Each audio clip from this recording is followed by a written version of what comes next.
So I think for me, for a long time I was very lost, in a difficult place, mental health wise. You know, I had a lot of anxiety, depression. I was a people pleaser for many years, and that creates a whole lot of strain on the self, you know, the true self that's down there inside you. I was denying that self.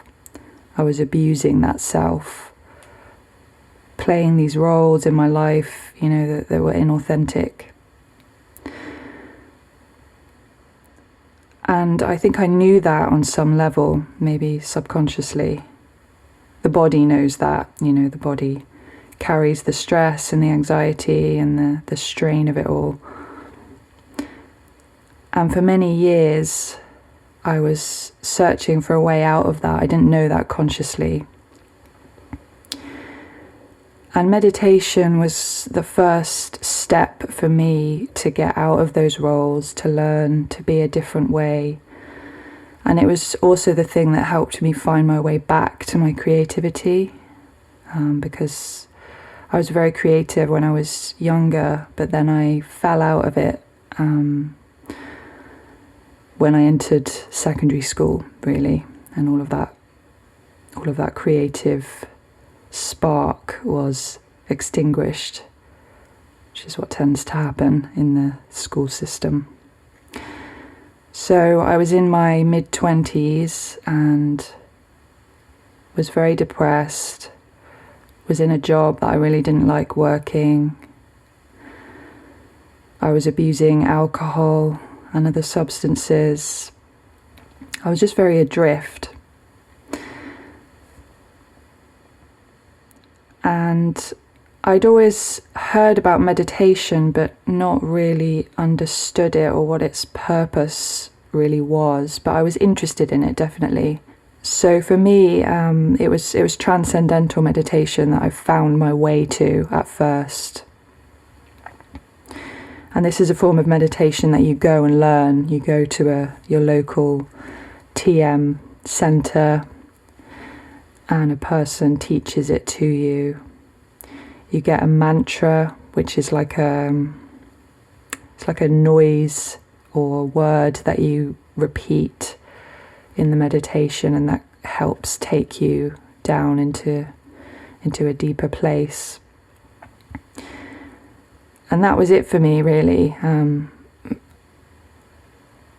I found that when I started to implement that practice into my daily life, it's a practice that you do twice a day for 20 minutes. I just started to have this whole other world inside me kind of open up. And I found my creativity again. I found my love of that. I found that I needed to express myself, and creativity was a way that I could do that.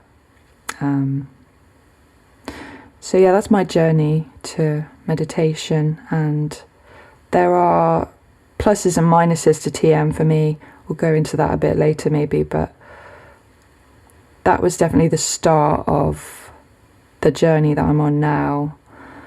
And in terms of creativity, you know, I couldn't have got where I am now with my creative work without meditation. Absolutely no way. I think it would have taken me 10 times as long, and it would have been 100 times more difficult to do the work that I've done.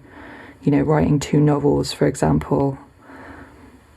There are many ways that meditation has helped me to do that, and we'll maybe talk about that a bit more later. But David, what about you?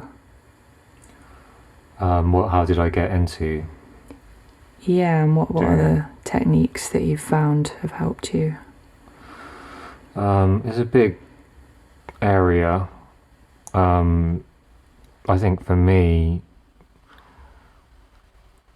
it goes back to being around 12 and having a kind of powerful experience with a kind of traumatic event. And I do talk about that in my own musical brand, because there was a turning point where I had to turn away from my family because I felt really betrayed by them. And it was very painful. I won't go into too much detail, but it made me question reality. I had to figure out what was going on there for myself. So I kind of went on this journey of learning and reading, and I read about religion to try and figure out what it is that I think, what do I believe? I didn't know at the time. And I got quite interested in Buddhism. I think I was attracted to it because I was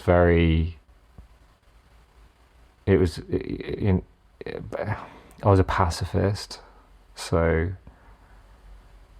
it was a very peaceful religion. So I think that's where I began. I read a lot about that. I read a lot about Zen practice, which I still, to a degree, I still do some Zen type techniques now. So I'm very interested in practical things. I read a lot of books that are factual and practical. I like to learn new things and then do them. Like, I like to do stuff. Like, I'll learn something in music theory and from a book or from listening to music, and then I'll apply it to my process on writing or something. I've always been like that. So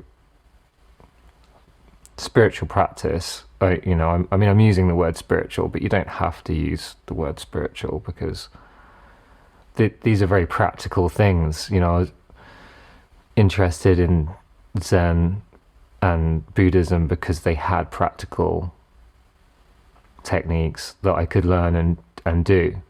So I think I started with the breathing meditation. I think that was my first introduction to performing meditation myself, and that's simply to put yourself into a sitting position, and then it's breathing through the nose and just being really conscious of the feeling of the breath through the nose, and just tuning into the sensation of the breath when you breathe it out. It's so simple. I think one of the difficult things potentially people have when they're learning about what these techniques are is that they're so simple that simplicity is one of the hardest things you can do in the arts. It's a sign of a really great musician or composer or piece of work, that if it can be simple and minimal, that's very, very impressive to me. And I think when you're dealing with very, very powerful techniques,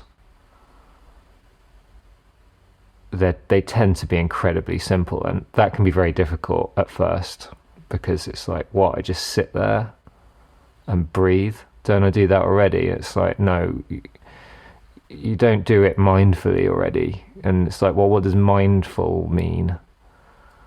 I have a mind, so am I not mindful? And it's like, you have to sort of learn what these things mean. Frontal cortex, you have to think about it, you have to read. That is an important part of it. You have to think about it and learn what it is. It's like, again, learning an instrument, you know, you have to learn a certain amount of theory of, okay, so this is middle C on a keyboard, this is, you know, D, E, F, right? And so those are those notes, and then if I play this one, okay, so you're thinking about that when you start, but as you progress as a musician, you never, I'm at this point, of course, I never think about that I'm playing middle G. That's my third note. That just never ever occurs to me. I don't have to think about that. It just, I'm just playing. And so you need to absorb, you need to learn and absorb into the subconscious. That's important. But I mean, why bother? Why do it? Why do meditation? Like, you know, why? Well, you know, we're an arts podcast, so we could talk about the application there, which is massive. Like, it's, I coach meditation as part of my coaching. I have coached groups of creative people, artists, musicians, composers, but I mean, you don't have to be in the creative arts for it to be useful. I mean, essentially we're talking about space, we're talking about flow in life, and as a creative person, I am always looking at things like an athlete, essentially. I think it's similar to being an athlete. I have to train, and I have to do a lot of mindset work, and meditation basically frees up space in my mind, and I can concentrate for long periods of time after doing meditation now for 25 years of my life. It's a long time. So it took a traumatic event for me to even go there. I think you need a reason to get there, perhaps. Well, it's something that both of our stories share, isn't it? We found our way to meditation out of turmoil and suffering, and it's a lifeline out of that suffering. But you don't have to wait till you're in pain to learn how to meditate. You know, you can learn it right now, and it will have a profound effect on your whole life, you know, not just art, but your relationships will improve, your ability to manage stress and anxiety. I mean, yeah, it's pretty miraculous how sitting and breathing or saying a mantra for 10, 20 minutes, an hour each day can just transform your life. And it's a transformation that is internal. But, you know, creating this space inside, it will ripple out. It will affect the people that know you. It'll affect your whole outlook on your life, really. Because when you clear away all of that stress and noise from inside your head, there's just this opening, you know, and you're more connected to life. You just feel more alive. And I think there is something to be said for making it a daily practice. I know we live in a very productivity obsessed culture where everyone feels like they have to be really busy all the time in order to prove themselves. But if you can carve out just a little bit of time each day for this practice, where really you're just sitting and you're allowing yourself to be, and it's time that is just for you, You know, I think that's another powerful aspect of it. It's not for anyone else. You're not trying to achieve any kind of outcome. You're literally just being. I think there's something to be said for that. And I've definitely learned self-discipline from meditation. I think that's another effect that it's had on my life and my art as well, because it's very similar to, you know, carving out a little bit of time every day to write. If you're just allowing yourself that space and that groundedness and that presence, even just for 5 minutes a day, you're setting yourself a goal and doing it each day. And the more you do it, the more you practice it, the more you'll see the effects. And have respect for the practice. You know, I've heard people say that they only meditate when they're in times of crisis or chaos. And in a way, you know, that's sort of abusing the practice. And you're also then making an association between meditation and chaos, which is the opposite of what you want, really. So it's the regular practice that is super important with meditation. As I mentioned with TM, you know, it's 20 minutes twice a day, which is quite a big chunk of time. But there's definitely, for me anyway, a lot of benefit to be had from doing a practice in the morning, you know, before I've done anything, before I've turned my computer on, before I've had a coffee.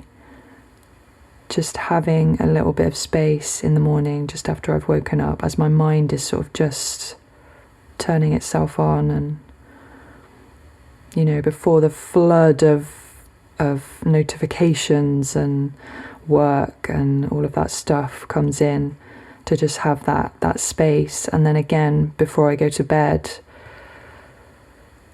it definitely affects my sleep. It makes it a lot easier for me to get to sleep because I'm already in that very relaxed headspace. I've already cleared all the thoughts away. I'm someone who definitely has a lot of thoughts come in. You know, when I get into bed and put my head on the pillow, I'll often get an attack of thoughts, you know, if I don't meditate, if I don't have that practice before I go to bed, before I go to sleep. I think that's quite common, because as soon as your brain is in that resting state, you know, all this flood of information will have that space to rise up out of your subconscious, and then you have to process all the thoughts. So for me, if I sit down for 20 minutes and just give myself that space, thoughts do come up, you know. There's this idea of meditation as being a purely silent and still space.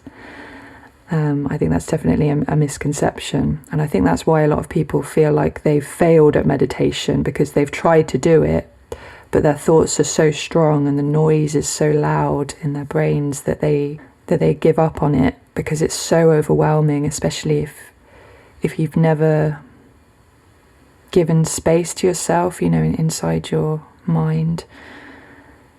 There's a lot of stuff in there, there's a lot of junk, there's a lot of memories, there's a lot of trauma that you probably haven't processed. And so when you start to meditate, all of that stuff is gonna come up, and it's probably going to feel quite overwhelming, but it's important that you stick with it, you know, and you kind of ride the storm. Just allow all that stuff to come up. Try not to judge it. Working through all of that by just sitting is so powerful, and you'll clear so much space. So yeah, I think it's important to not be afraid of those thoughts, because, you know, even now, I've been meditating for many years, but even now I'll sit down sometimes to meditate and it will just be thought, you know, I won't get any stillness. My brain will just have lots of stuff that it wants to say, and so I just have to let that come up, and that's okay. And, you know, just show myself some compassion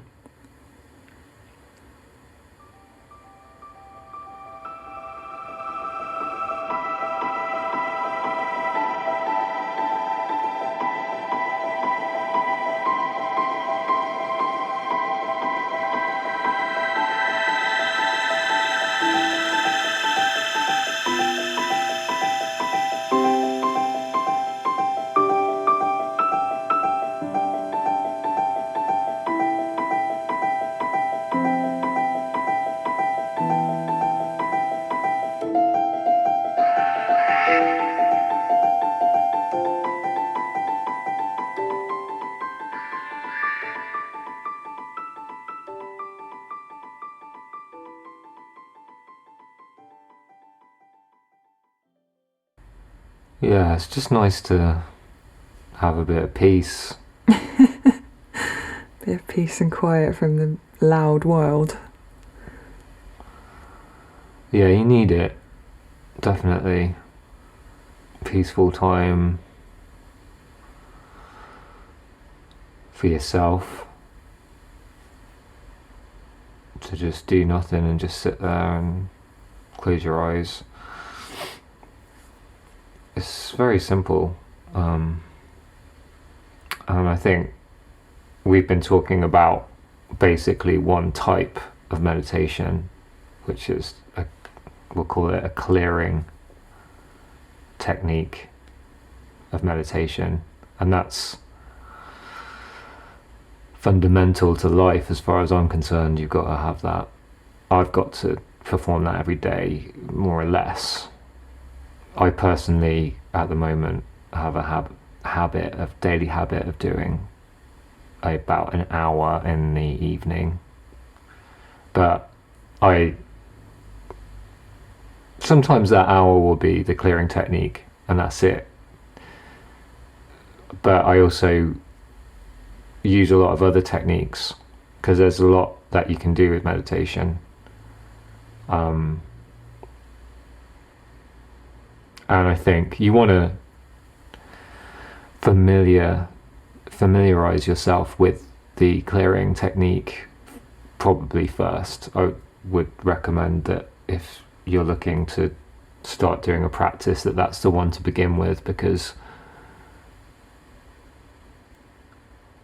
having a clear mind is going to help you do your life. It's going to help you with your music, it's going to help you with your writing. Like Jade was saying, it's going to help your relationships.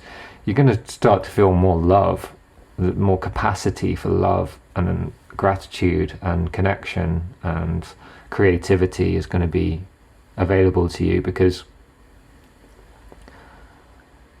you can't be creative when you're stressed out and miserable, because your energy is being used up out of your control. You're not in control of feeling terrible, and sometimes feeling terrible and sorry for yourself is absolutely fine. If you want to be pursuing a creative dream, then you need to have time where you can sit and work. And if you're really stressed out, the quality of your work isn't going to be very good. And what the clearing meditation does is it just gives you space in your mind and your energy field to engage without having the interruption of stress, thoughts, voices in your head telling you that, there's a lot going on in your brain, and when you sit in a peaceful state every day, you begin to watch it. I think that's crucial in doing the clearing meditation. Essentially, you're the watcher. So you begin to realize, the more that you do the practice, is that before I became fluent in these things, I associated with the voices, and I thought that I was those voices, and it's just a stream of information essentially that is going through your brain. You can't stop that stream of information ever. That is just information moving constantly. That will always happen throughout our lives until we die, and that's fine. But once you start to regularly sit and watch, because that's really what you're doing, is that you're relaxing your body, and then you're not actively involved in the thinking, because there is actually two types of thought. I didn't even know that, but there's active thinking, and then there's this other type of consciousness, which is just watching the thoughts. So you want to be watching the thoughts most of the time in life, you see. I mean, once you begin a meditation practice and you start watching these things, at this point I can just watch them without engaging with them a lot most of the time. And if I do start engaging with them, then, you know, I will notice that usually, and I'll take a deep breath and detach. Because it's like you're not in the room, are you? You're not there. You're thinking about some event that hasn't happened and never will happen, and you're making yourself stressed. So you can recognize that if you're in a place of stillness. You can see, oh, so you can just watch. You are the watcher. You know, this is quite a big spiritual realization that I had a long time ago, was that I realized that I wasn't the thought, I was the person watching the thought. That's quite a powerful realization, I think, because it gives you some space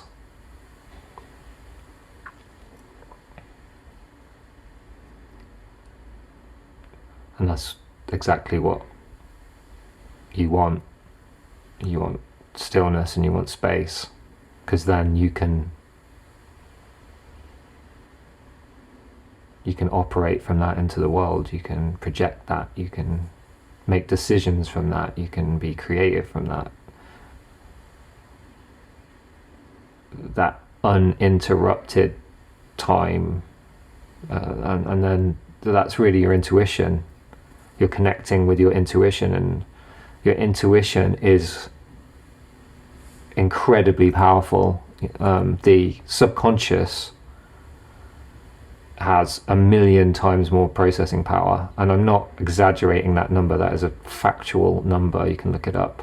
It has 1,000,000 times the capacity for processing that your conscious mind does, and that is going on all the time. And when you listen to your intuition, you are connecting with that power that we all have within us, and having space to hear that, because your intuition is a whisper. You can only hear it if you have space. You cannot hear that part of you if you have 1,000 thoughts going on. And really, my music is all about my intuition. It's an incredibly complex process that I do, and it would be a nightmare if I had to consciously make decisions. It'd take forever. So I'm all about feeling. You know, if I'm feeling it musically, then I do it. If I'm not feeling it musically, I don't do it. You know, it's all intuition. You know, I feel like I really love this synth sound, so I'm going to use it. I feel that I'm not engaging with this thing I did, I'm going to discard it. Right? It's like I'm always checking in with that part of myself, because I know how powerful it is. It's a real gift. And there are so many other gifts as well. I mean, this is such a big area, because we're talking creatively, but like intuition of people that you meet. You know, it might be, I get a good feeling from this person, I get an ambiguous feeling from this person. You know, it's like you can start really trusting that, and that will lead you forward to, you know, a better life.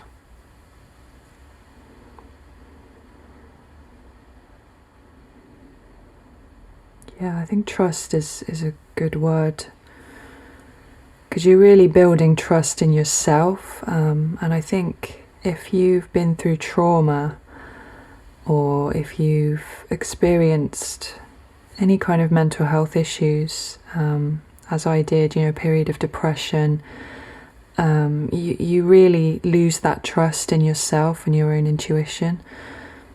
So meditation is a way to strengthen that trust again, or find that trust again, because your intuition is like a muscle, really, that you want to work out. You want to strengthen it, and then ideally you want to make all of your creative decisions just using that intuition, because as soon as you start getting your conscious mind involved, you can just get derailed very easily and stressed very easily as well, because you start to get that pressure that you put on yourself because you're not progressing. And I think that's, in terms of writing, I think that's where writer's block comes from, is losing that connection to your intuitive self and getting too bogged down in the left brain logical thinking of writing something. Or writing yourself into a corner and not knowing how to get out of it, and then just being paralyzed the next time you sit down at the computer. Or perhaps your fear is just so great, your fear of failure, or of messing it up, or just not knowing what to do. I think that's one that's definitely caught me in the past, is just, I don't know where this story is going. I don't know this character. I don't know what I'm supposed to be doing. I don't know how to write. I'm not a real writer. And I think that's one of those little crevices that we all fall into at some point in our lives, where we find ourselves paralyzed from the not knowing of it all. But the thing that's so beautiful about strengthening your intuition and creating that space inside is that it's okay not to know all the answers. In fact, it's kind of amazing not knowing, having that space where anything can happen. Your imagination is literally limitless. And if you implement a regular practice where you're strengthening your intuition and you're creating space, then you can travel to the furthest reaches of your imagination. You can go much further than you could go just with your conscious mind. And so for me, whenever I find myself stuck in a piece of writing now, I don't even look at it. Like at the moment I'm editing my novel, and there are a lot of problems. It's in its infancy, it's only in its second draft stage. I've just received a bunch of feedback from someone that I want to implement now. And if I were to just use my conscious mind, I would sit down at the computer and look at that draft, and it would just seem so overwhelming, because it's a mess at the moment and it needs so much work. Novel is huge. It's a huge piece of work, and it takes a lot of time to get right. And I know how easily I could become overwhelmed by that. And my natural instinct when I'm overwhelmed by something is to just withdraw from it, to shut down, give up, throw in the towel, say, oh, well, I'm not a real writer, so I can't do this. But I know myself well enough now, and I know my process well enough now, to just observe that instinct, observe those thoughts of wanting to give up. And again, just come back to that self-compassion. It's okay. It's fine. I'm not going to judge myself. I have those thoughts. I have that instinct. I have those overwhelmed feelings, those stressful feelings. So I'm just going to step away and just observe all of that. And I'm going to make the decision to not use my conscious mind at all when I'm coming to that draft, and when I'm thinking about what I need to do in the next stages of the editing process. And what tends to happen for me is, now I've come back to the draft and I've got it kind of on the back burner in my mind. As David mentioned, the subconscious mind has a million times more processing power. So I trust that my subconscious mind is working away on solutions, finding solutions to those problems that draft has. I trust that. I know it. I know that it'll be okay. My subconscious mind is very powerful. And my intuition is extremely powerful. So what tends to happen now that I've got the novel kind of back in my system, because I've stepped away from it for a while, and I've now come back to it, and I've got that feedback from that person in my head as well. So what happens is I'll come to meditate, and I'll sit down, and it's kind of amazing. It's miraculous, really. I'll sit down, close my eyes, and I'll start saying my mantra. And I'll find that solutions are just there. Solutions to these really complicated, overwhelming problems with the draft. They're just there, like little gifts. And it's like, what? I haven't even put any conscious thought into working this stuff out. The novel's just on my computer. I haven't even, been looking at it really. But I know it's there. It's in me. And so now, when I sit down to meditate, I'll just have new ideas, and realizations as well.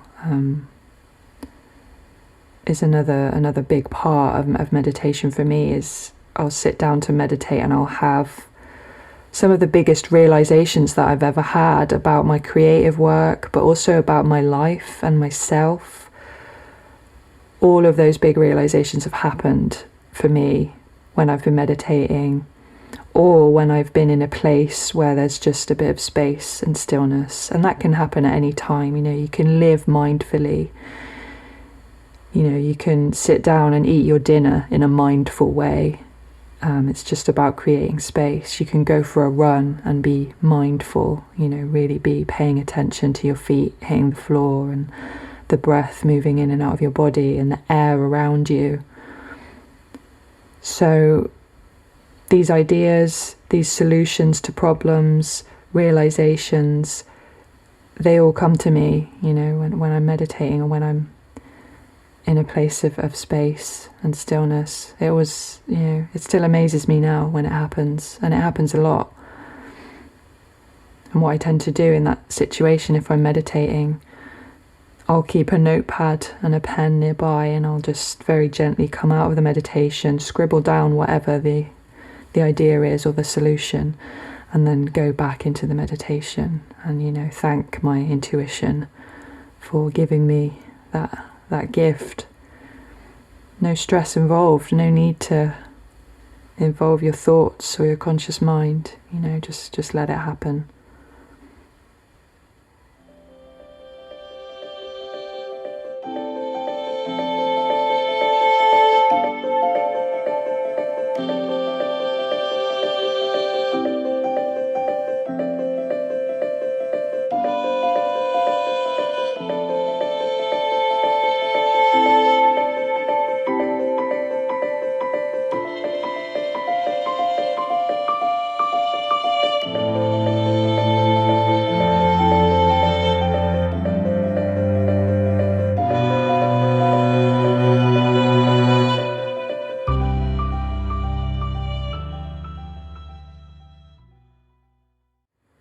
Yeah, I think it's kind of crazy that we've never been taught how to use our brain.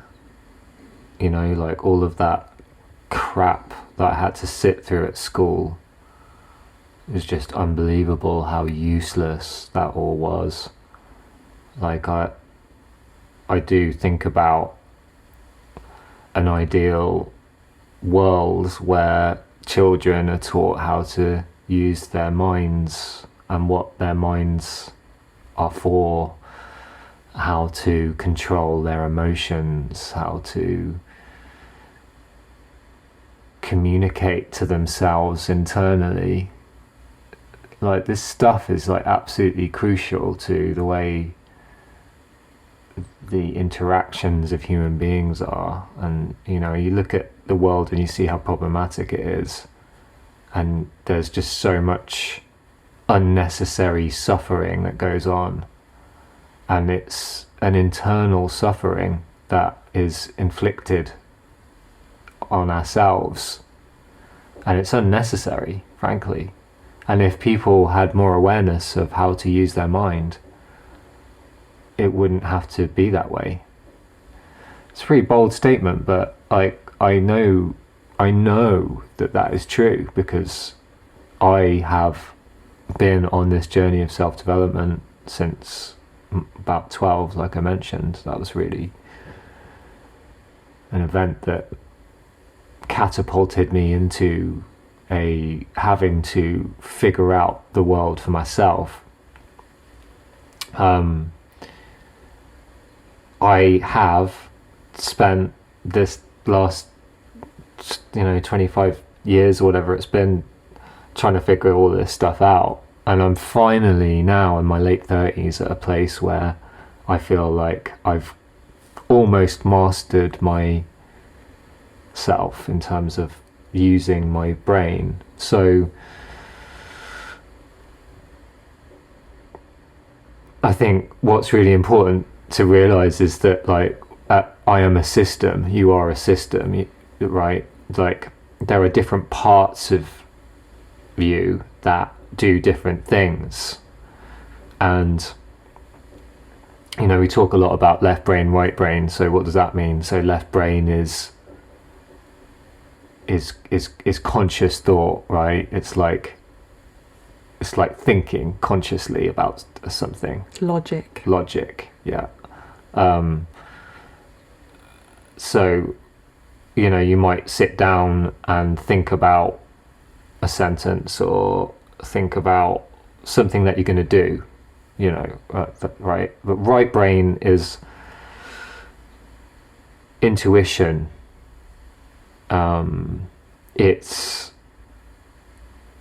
We're tapping into the right brain, meditating, okay? Because we're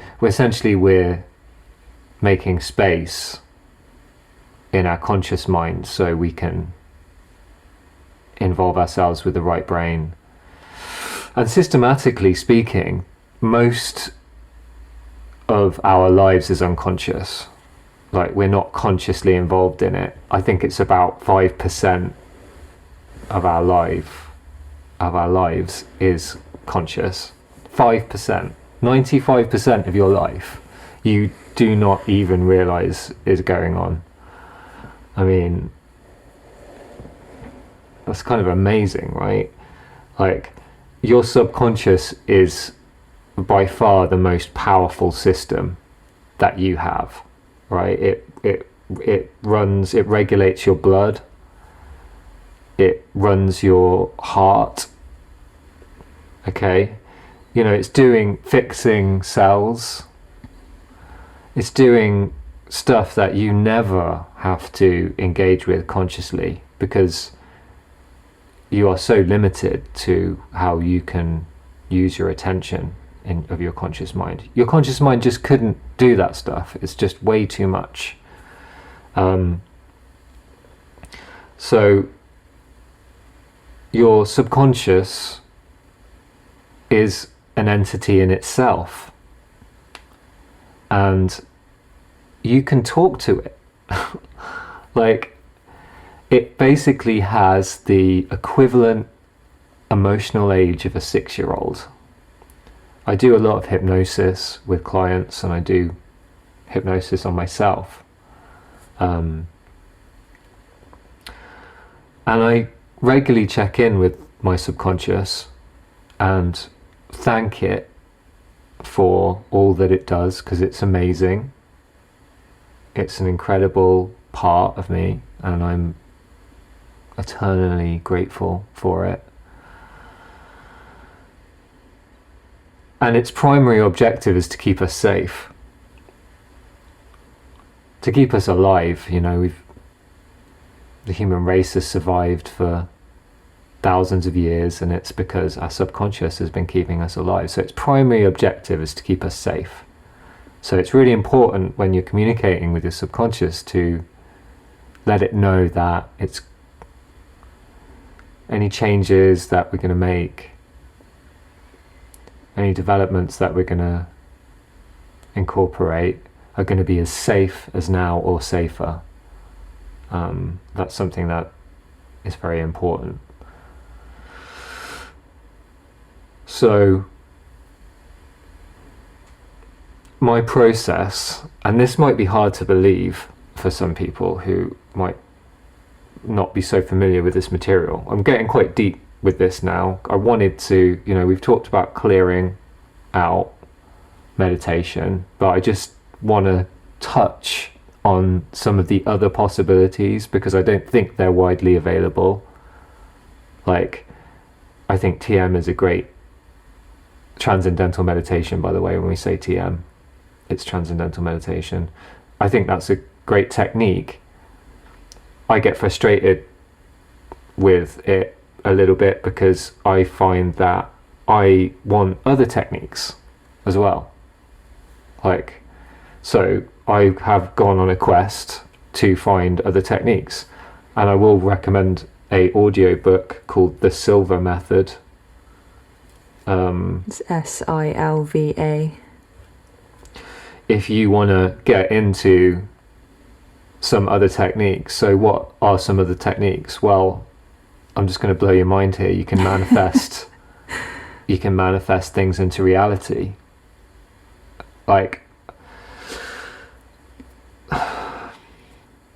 And this might be hard to believe, but I have experienced it many times, manifesting things for other people. I've got a friend who was a little bit lost. I love him to bits, and I've never told him this, and I probably never will. I did a manifesting meditation with the Silva method for him. So the intention was that I wanted him to find work that he was really engaged with, because he'd been working this job that had been making him miserable for a long time. And I did the meditation with the Silva method, visualization. And about 2 weeks later, he called me up and he was like, "You'll never guess what." And I was like, "What?" And he was like, this literally was the conversation. The first thing he said, "I figured out what I want to do work-wise." And it made me cry. Like, it was such a powerful experience. I realize this might be hard to believe if you're not familiar with this stuff, but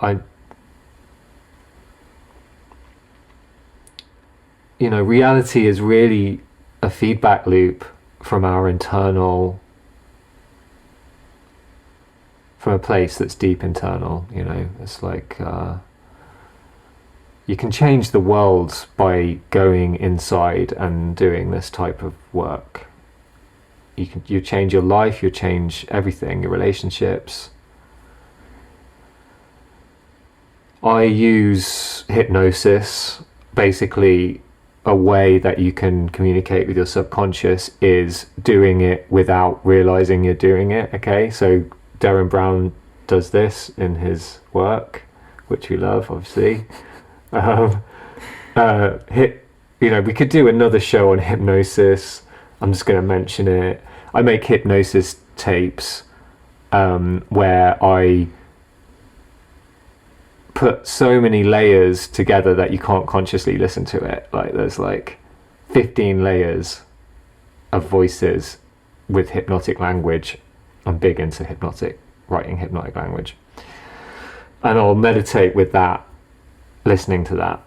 And my conscious mind can't listen to it. It's too complex, but a million times more processing, right? Subconscious, that listens to it. So that's a way of like sneaking in suggestions into my brain without me consciously being aware of it. That's very powerful. Very, very powerful.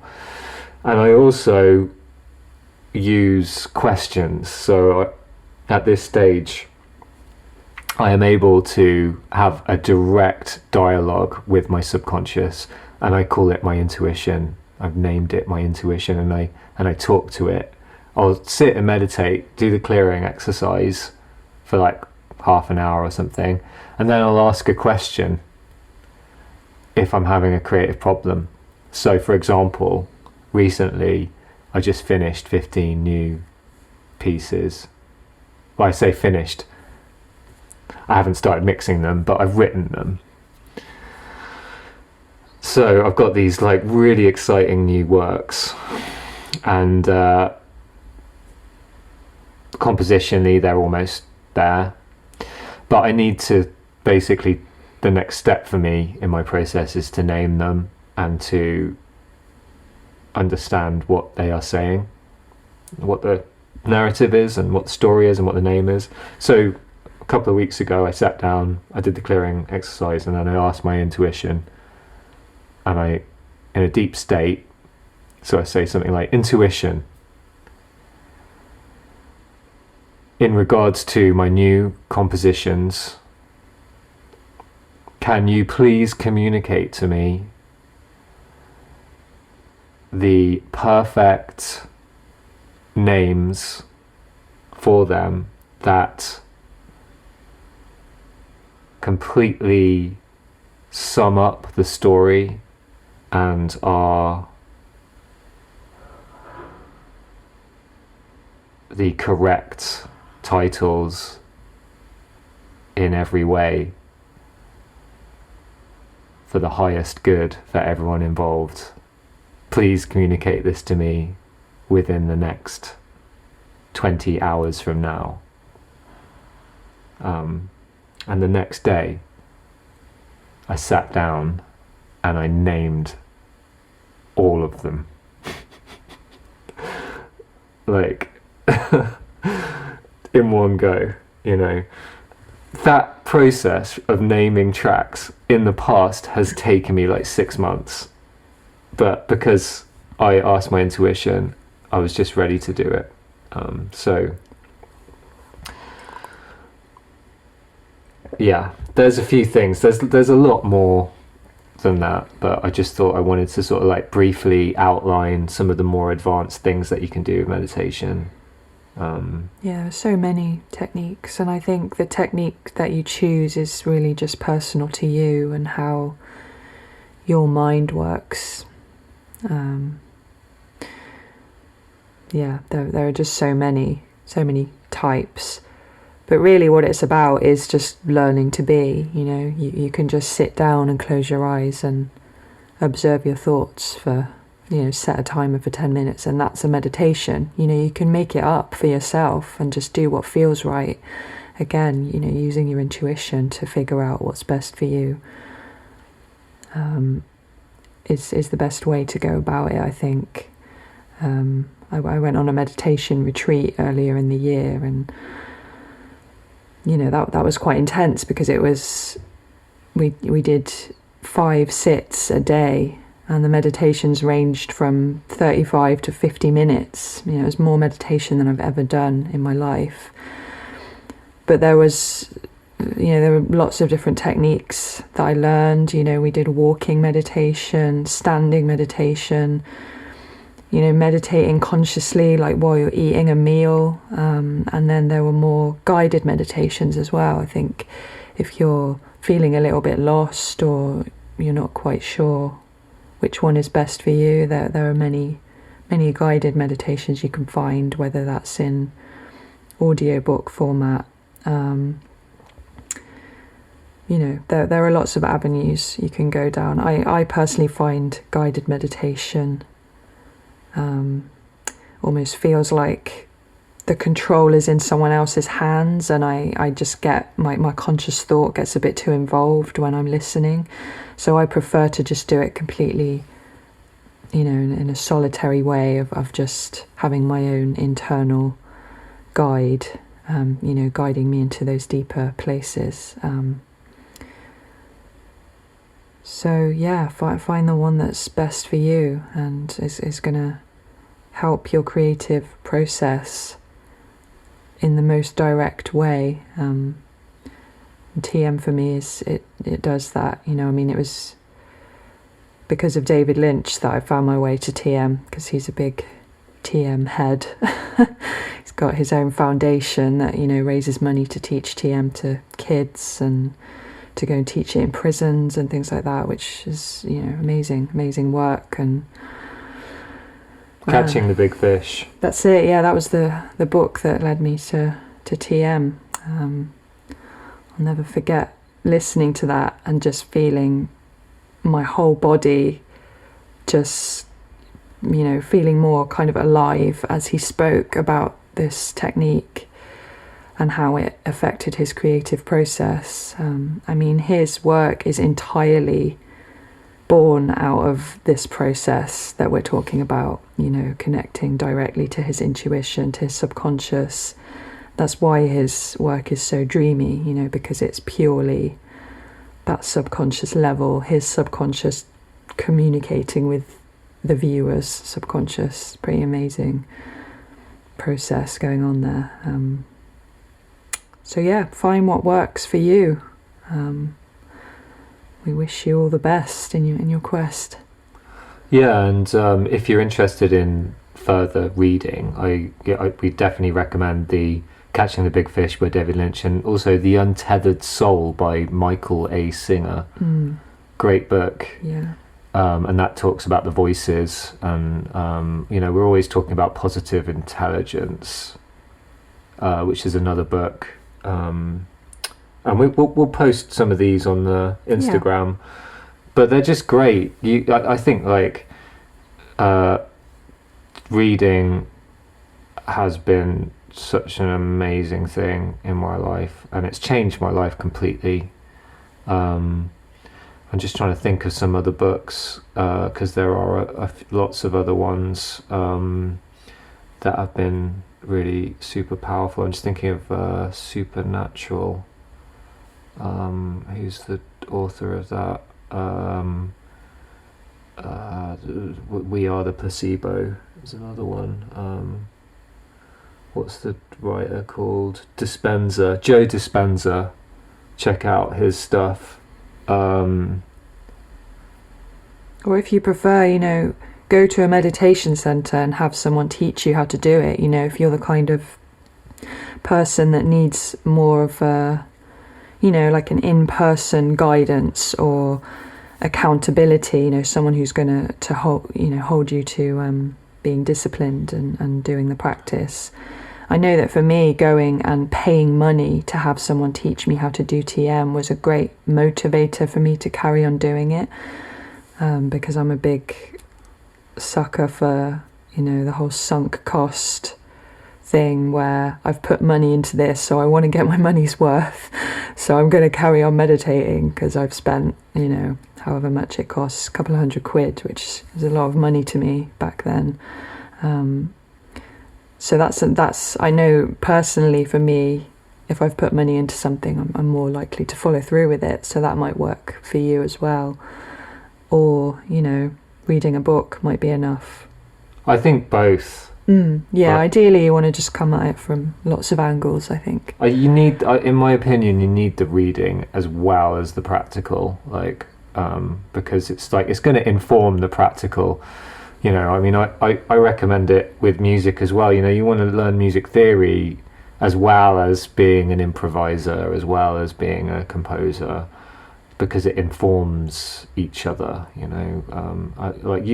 I think you do need, going into this, a conscious pondering of the material, you know, and then that will inform sitting down and doing the practical. I think that's important. That's been very important to me.